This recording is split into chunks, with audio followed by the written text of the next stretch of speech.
রমজান মাসের রোজা আমাদের উপর কেন ফরজ করলেন আল্লাহ সুবহানাহু ওয়া তাআলা? অনেকে মনে করতে পারেন যে আল্লাহ এমন এক কঠিন বিধান দিলেন যে সকাল থেকে নিয়ে সুবহ সাদেক থেকে নিয়ে সন্ধ্যা পর্যন্ত কিছুই খেতে পারি না। এত কঠিন বিধান আল্লাহ কেন দিলেন? আমাদেরকে কষ্ট দেওয়ার জন্য এই বিধান দিলেন আল্লাহ? না, আমাদেরকে কষ্ট দেওয়ার জন্য না। আমাদের দেহটা সুস্থ করার জন্য এবং আমাদেরকে কিছু পুরস্কার দেওয়ার জন্য আল্লাহ রব্বুল আলামিন এই রমজান মাসের রোজা আমাদের উপর ফরজ করেছে। দেখুন, রমজান মাসের সবচেয়ে বড় পুরস্কার হলো এই সিয়ামের বদলা আল্লাহ নিজ হাতে দিবেন। সুবহানাল্লাহ। প্রত্যেকটা নেকির বিনিময় আল্লাহ ফেরেশতাদেরকে দিয়ে দিবেন। সহিহ মুসলিমের হাদিস, নবী মুহাম্মদুর রাসূলুল্লাহ সাল্লাল্লাহু আলাইহি সাল্লাম বলেছেন যে আদম সন্তানের প্রত্যেকটা নেক আমলের সওয়াব নিম্নে 10 থেকে শুরু করে 700 গুণ পর্যন্ত দেওয়া হয়। সুবহানাল্লাহ।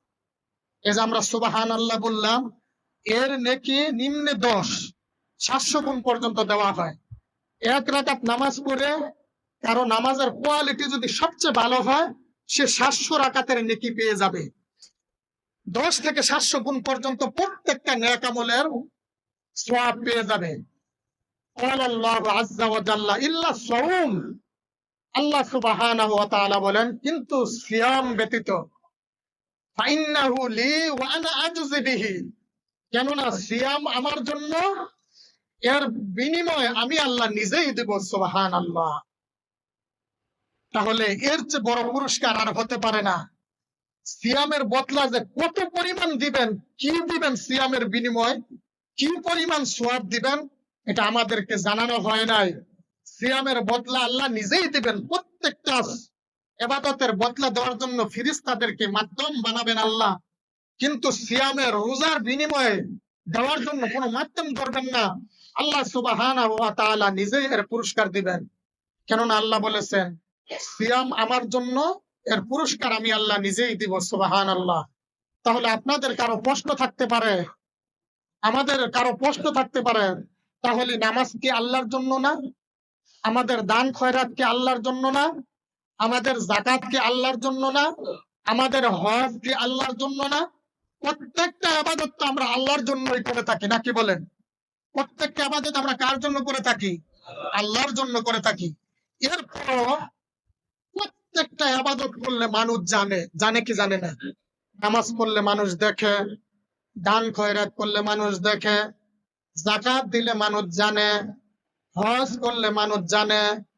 অনেকে হজ করে মানুষকে জানানোর জন্য, নামের আগে হাজি লাগানোর জন্য অনেকে হজ করে। দেখবে, হজ করে নামের আগে অনেকে হাজি লাগাই দেয়। তার মানে তিনি হজ করেছেন, এটাকে লোক দেখানোর জন্য।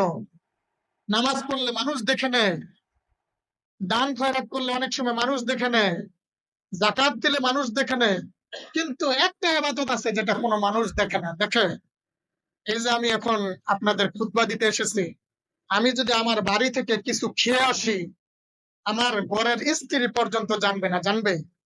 আমি যদি গোসলখানায় গিয়ে পানি খেয়ে নেই, পৃথিবীর কেউ জানবে আল্লাহ ছাড়া? কেউ জানে না। একটা ইবাদত শুধু আল্লাহর জন্য, এটা কোনো মানুষ দেখে না, একমাত্র আল্লাহ দেখে।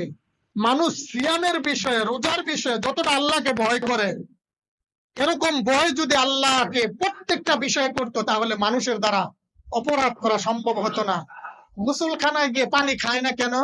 দুনিয়ার কেউ দেখবে না। কে দেখবে? আল্লাহ দেখবে। মানুষকে দেখানোর জন্য মানুষ কোনোদিন রোজা থাকে না। আমি খেয়ে যদি আপনার কাছে বলি রোজা রেখেছি, আপনি জানবেন না। এজন্য আল্লাহর জমিনে একটা ইবাদত আছে, যেটার বিনিময় আল্লাহ নিজেই দিবেন। আর একটা ইবাদত পৃথিবীর কোন মানুষের জন্য হয়ে থাকে না, এটা কার জন্য হয়ে থাকে? আল্লাহর জন্য হয়ে থাকে। অতএব মুহতারাম হাজিরিন, রোজার মতো দামি কোন ইবাদত আল্লাহর জমিনে আর নাই। সাহাবী উমামা বাহিলী রাদিয়াল্লাহু আনহু আল্লাহর নবীকে এসে বলেন, ইয়া রাসূলুল্লাহ, আমাকে একটা ভালো কাজের আদেশ দেন। আল্লাহর নবী বলেন, আলাইকা বিস-সাওম ফাইন্নাহু লা আদলা লাহু, তুমি অবশ্যই সিয়াম পালন করবে, কেননা এর সমতুল্য, এর চেয়ে দামি আর কোন ইবাদত আল্লাহর জমিনে নাই। সুবহানাল্লাহ। তাহলে এই যে আমরা রোজা রেখেছি, এর চেয়ে দামি, এর চেয়ে খাঁটি ইবাদত আল্লাহর জমিনে আর নাই। একটা ইবাদত শুধুমাত্র আল্লাহর জন্য হয়ে থাকে, এই জন্য এর বিনিময় আল্লাহ নিজ হাতেই দিবেন। আল্লাহ কি দিবেন, কত দিবেন, কি পুরস্কার দিবেন, এটা আল্লাহ ভালো জানেন। রব যত বড় তার পুরস্কার তত বড়। আমরা যেন সঠিকভাবে সিয়াম পালন করে আল্লাহর পক্ষ থেকে আমরা পুরস্কার লাভ করতে পারি। আল্লাহ আমাদের সবাইকে সেই তৌফিক দান করে দেন, আমিন।